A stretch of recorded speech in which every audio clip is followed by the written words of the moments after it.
Slugger City, savage sitting through film orientation. My laureate friend and I had driven head on into another frenzy, with an itch to pay the devil his due. Your narrator in training arrives at a film industry workshop held at the local bar. It's 11 a.m., and 95 people arrive. I did what anyone would do in the right mind when the president of the film company says the bar was now open. Bartender, 1 Guinness, please. It was either that or fumble with my watch dictating the moral constitutions of being the drunk at 11 a.m. versus the socialite drinker at noon. As the first beer goes down at 11 a.m., people are piling in and the tension builds. Creatures start looming above me, others inching their way over, beginning to sit around me. I panic. I haven't been around people in many a fortnight. 15 fortnights, perhaps. So strategically, I make my way through the chairs and weasel my way out for a smoke break. It would have been wiser for Ocean to mention that I did consume an edible before my arrival to ease the tension. But within that backfire, the compression of the cattle call maskment became claustrophobic, and I didn't know if it had already kicked in or if I needed more. It read calm on the wrapper, yet it was anything but. The training course had started off late in the morning, not by me on account, though I would like to think so for the sake of this story. Talking had gone on now for over an hour about set etiquette and the Neanderthalic do's and don'ts of walking across the camera, which seemed common sense not to mention with a fucking PowerPoint. At this point, I'm mentally bouncing around in a straitjacket, wanting nothing more than to create some goddamn art.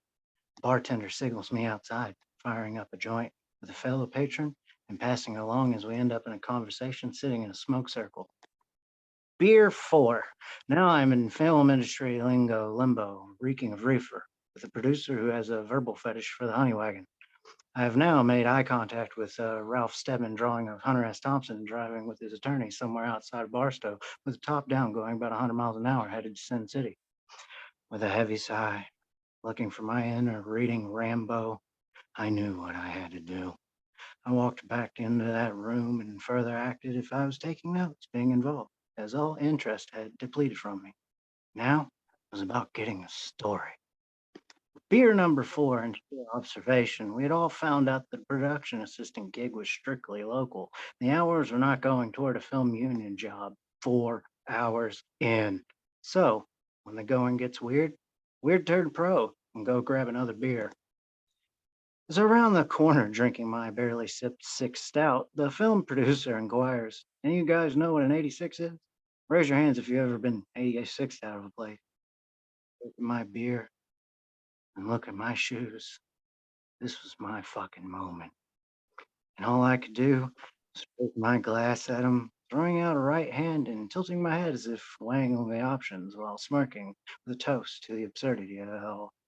"Of course you have, Frog," the producer replies through loudspeakers, holding the mic.